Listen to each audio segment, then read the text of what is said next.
help yourself to feel safe, because that's really what we need. We all need to feel safe, and we need to feel safe with ourselves, because you are the only one that's going to be there every single day, every day of your life. And if you don't understand boundaries, have them with yourself and do them with other people, exercise them properly with other people, you won't feel safe no matter who's in the room with you.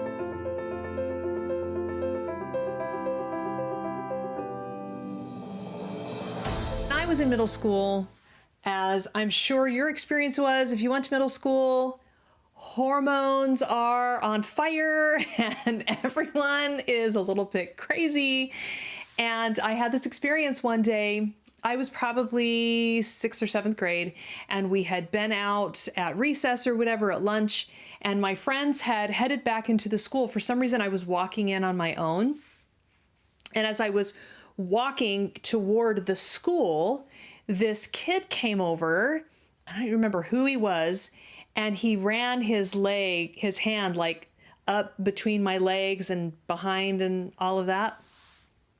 And I'll never forget that moment when I just felt so angry and violated and confused and upset and embarrassed, like all of the emotions that, were just instantaneous. I just felt all of these emotions, and I turned around and it all just happened so fast, and he was still right there. And so I turned around, and just my first impulse was I just slapped him across the face. And he was so taken by surprise with that response that he just ran off. And I finished walking back into the school, and it took me a little time to get my emotions under control and move on with my day. And now, all these years later, I've reflected a lot on that experience, and I didn't have the greatest educational experience. I mean, I was a decent student and got good grades and everything, but the social was not always great, and I didn't always have good friends, and I was made fun of and all of those kinds of things. And so, I didn't always have the self-confidence that I really wanted to have, but this particular instance was super defining and helpful for me, because I felt safe with myself after this event. I had set a clear boundary, and I just knew that I would fight and try to defend myself if things like this happen in the future. Now, I know that many women get into many volatile situations where they don't have control and they can't change the circumstances, and they can't do anything about what they're experiencing or how they're being violated. And I know that those victim experiences are real. And fortunately, I haven't had that kind of experience. But this, for me, was just a very poignant moment of boundary setting. And the reason it was so important was because it helped me to feel safe. And safety is really at the heart of what boundaries are about and why they're important. And boundaries are a really hot topic. There's a lot of people out there talking about them. But I have discovered that there are some things that are preliminary to talking about boundaries. There's some good books out there. There's some good resources, but there's actually 3 principles that I want to talk to you about for a few minutes today that you've got to understand before you even try to go out there and learn more about boundaries and apply boundaries and all that kind of stuff. Because if you don't understand this, it will be a lot. And even in the very best boundary books I've ever found, I have not seen these things addressed. So I want to make sure you have this information before you head out to learn more about boundaries and apply them. And, it is something that everyone needs to understand better. Everybody needs to navigate it better. And a very simple example that people often give is of property lines. So your property line, you have a fence around your property, that's your boundary, right? Boundaries define, this is what's mine and that's what's yours. And you don't come in without my permission, and you only do on my property what I allow you to do. And in fact, I have a sister, and we were talking about boundaries, and she was saying something about how her boundaries had been so hard line because she'd been through some experiences that had been really painful for her. And so she just went all the way to the other side. And what she had to learn was that there's a gate and you should let people in. So we all have, some of us have the gates wide open and some of us never even unlock the gate. And so we want to be in the middle ground. And I'm going to use that analogy in a minute to help us understand a little bit better about how boundaries can really work in terms of the analogy of your property.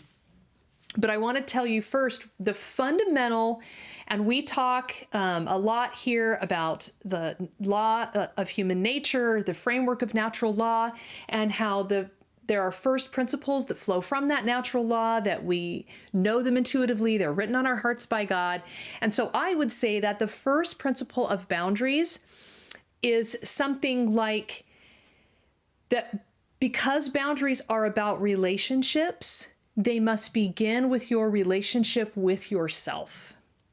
And this is why in the Academy, we work on our relationship with God and our relationship with ourselves, because when those two things are great, when those are proper and healthy, then we can work on our boundaries with other people. And that's what we do in Law 3 when we work on relationship principles. And so this is so vital, because until we have our relationship with ourselves right, boundaries with other people aren't really going to work. And we usually talk about boundaries in relationship with other people, and we don't really talk about boundaries with ourselves. And we talk about it as self-leadership and then servant leadership. So that is what you've got to understand. So I'm going to talk to you about these 3 principles that flow from this first principle of boundaries beginning with our relationships with ourselves. And I hope that they'll be helpful as you begin to navigate better boundaries in your life and help yourself to feel safe, because that's really what we need. We all need to feel safe, and we need to feel safe with ourselves, because you are the only one that's going to be there every single day, every day of your life. And if you don't understand boundaries, have them with yourself, and do them with other people, exercise them properly with other people, you won't feel safe, no matter who's in the room with you. So the first principle is that in order to have a boundary, you have to determine for yourself a set of standards. Okay? My standard was that no one was going to touch my body without my permission. And when I was a younger person, I spent a lot of time, I still do it, but I especially spent a lot of time kind of pondering, what are the standards that I'm going to set for myself in my life? Okay, like, when am I going to kiss? When am I going to have sex? What role is entertainment going to play in my life? How am I going to take care of my body? How do I want to treat others? How am I going to, navigate life for myself? And it's important that you understand that these standards that you set for yourself are for you. They're not for anybody else.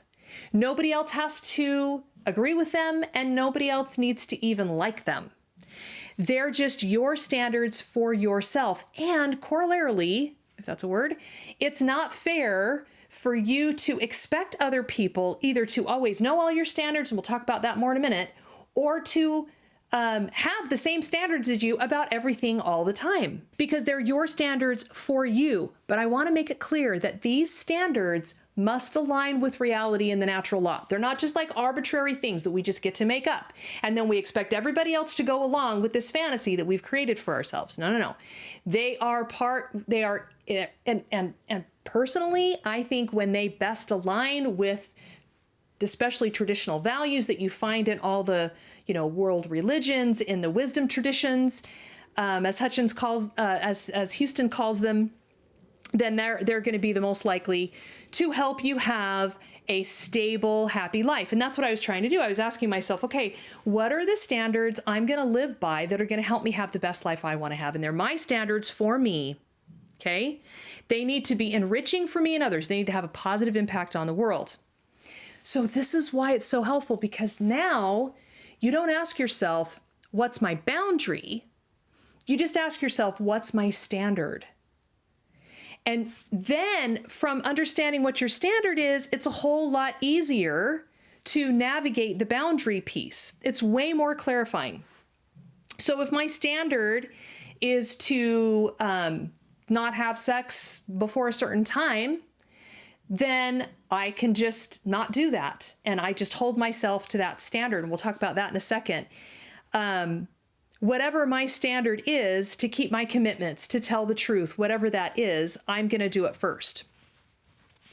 Because you have responsibility for yourself and to other people. And so the second principle is that you must honor the standards you set for yourself. You cannot expect other people to truly respect you and to actually honor your boundaries if you breach them all the time. If you talk trash about yourself to everybody that you meet, then how can you expect them to talk kindly and respectfully of you?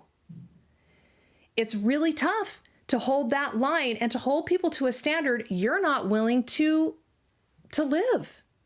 So you've got to know your standards and you've got to live them yourself. And then you can expect two things of the people who truly love you and who truly want what's best for you. You can expect them to never ask you to breach your standards. And you can also expect them to help you honor your standards. Even if it's not their standard. Like, let's say I know a girl in high school who doesn't drink any alcohol, and she has friends that do. Now, technically they're not supposed to because actually it's not legal, but they know what her standard is and they help her hold her standard. And if she's ever tempted to breach her standard, they remind her of her own standard that she set for herself. And it is, frankly, a really good way to live. So let's go back to the yard analogy now, because this is going to be actually really helpful to visualize. So you've got a beautiful, well, maybe it's not beautiful. You've got a yard, right? And you've got it fenced. Now, the first thing that you've got to do is not let it run so wild, not let yourself and your life run so wild that it encroaches on other people, like your weeds grow under the fence and start encroaching on your neighbor's yard. And now they not only have to take care of all the stuff they're responsible for, they've got to make up for the mess you're making in their yard. Okay, so that's what we don't want to do. We need to have a standard and live it so that other people aren't cleaning up our mess. But you have a responsibility to yourself, for yourself, to make the most of yourself. And so in this yard analogy, you should beautify your yard. But there's a million ways to do that, right? There's a million ways to have a beautiful, fulfilling life. So there's not one, I mean, you could put in a pool and you could put in a waterfall and you could do you could have a wild animal retreat, or you could have a vineyard, or you could have, an apple orchard. You could have English gardens. Like, it doesn't matter. They're all beautiful.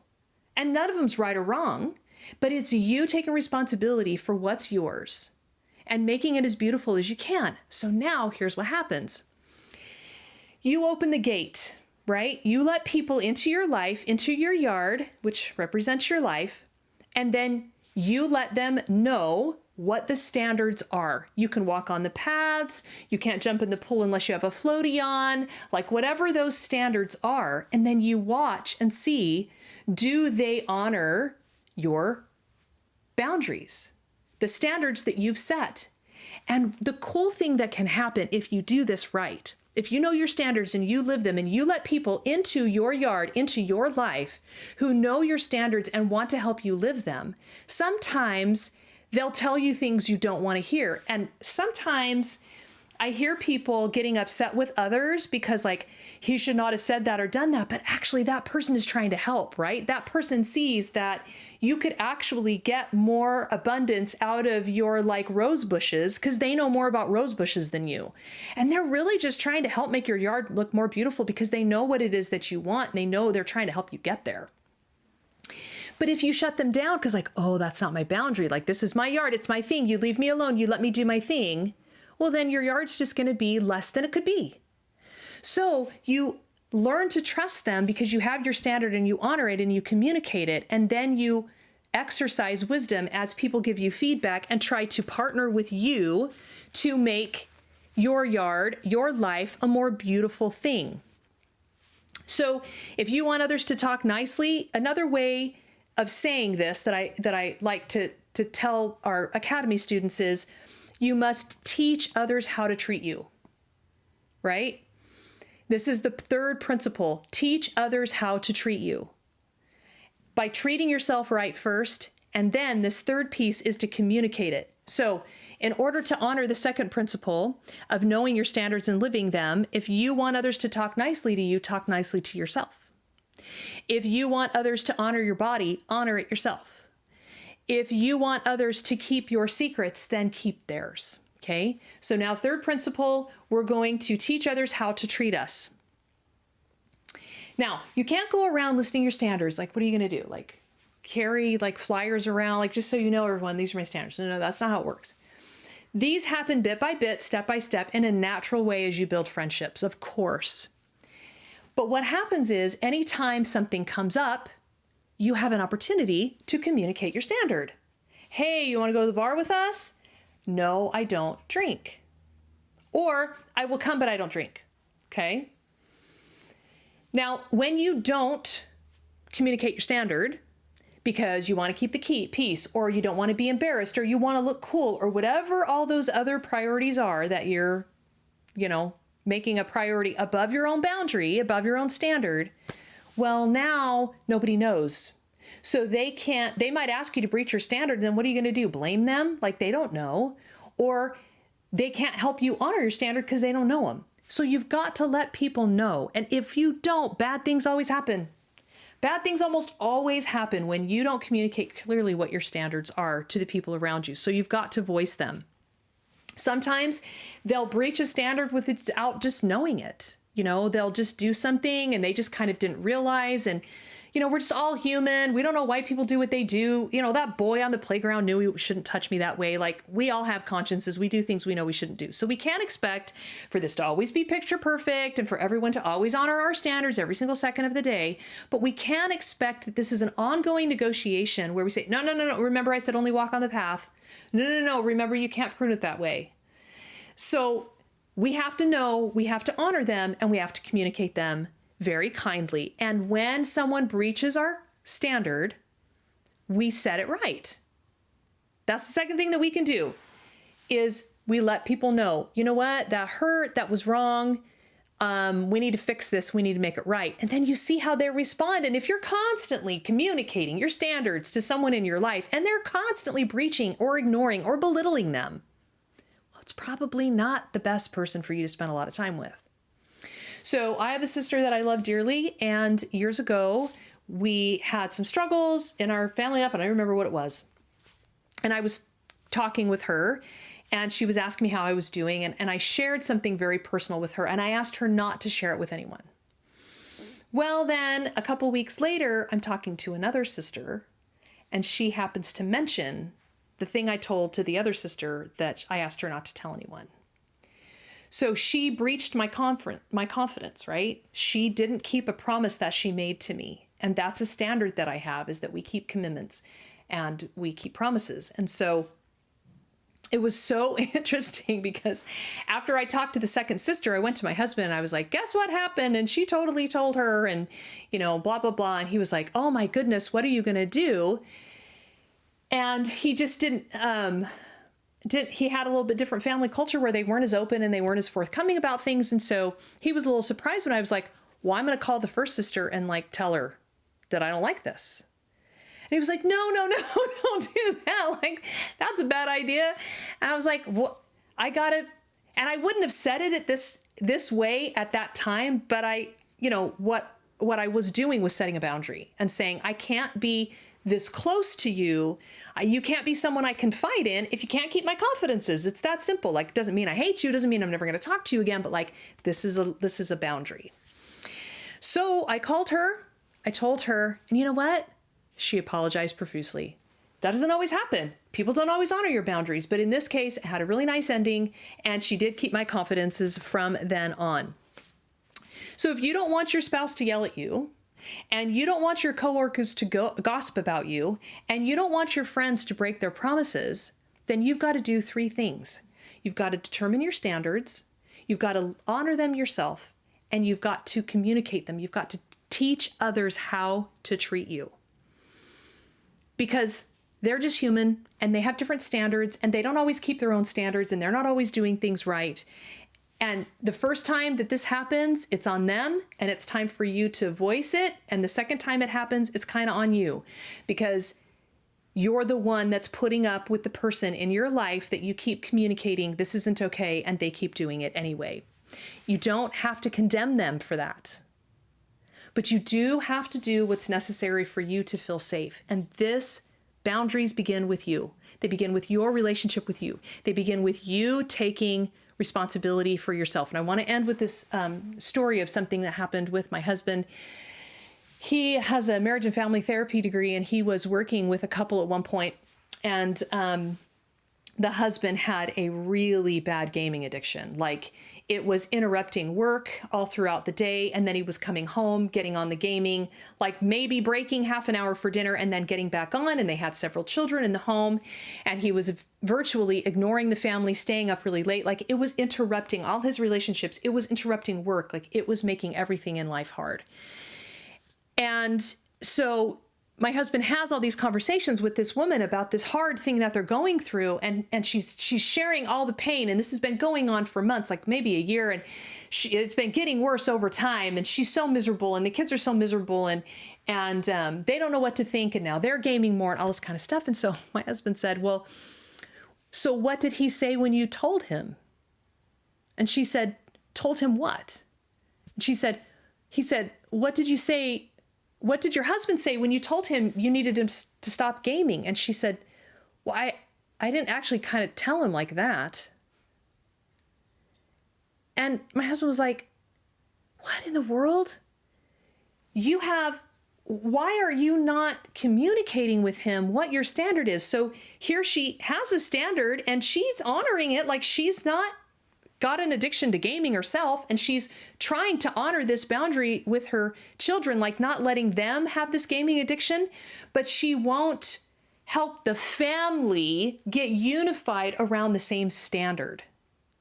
And she won't communicate and get the help that's needed so she could help her husband to begin to move toward this boundary, this standard that they needed in their family. And so because of her fears of confrontation and because I don't know all the reasons, she ended up just leaving him. And it tore the family apart. And maybe the outcome would have been the same. Maybe there was really nothing that she could have done. But had she been more clear and kind, like she could have kindly, lovingly said, husband, this is not okay, and we need to fix this. And she could have helped there be a healthier family culture around this by setting the standard as a family and helping the whole family understand why this was unhealthy, why it was hurting everyone, and what they needed to do instead. And instead, she kept her mouth shut, she ignored it, she let all kinds of destruction happen, and then she walked away. And so it's hard, it can be scary, but we need to feel safe, and we need to be the best companion for our walk in life with ourselves. And so boundaries start with your relationship with you. Determine your standards, honor them, and then teach others how to treat you. And remember, you are responsible for you, but only to others. So let your boundaries start with your standards and you honoring them and then communicating them clearly. And then everything else that you learn about boundaries and everything else that you practice will make absolute sense. So if you want to learn more about boundaries from us, you go start your 7-day trial. And like I said, in Laws 1 and 2, we learn all about how to have a healthier relationship with God and with ourselves. And then we get into a deep dive into boundaries. We practice these principles in our families. It's so awesome and enriching, and you will learn all how to do that. But in the meantime, start with your standards. Think about what it is you need to do to feel safer with yourself.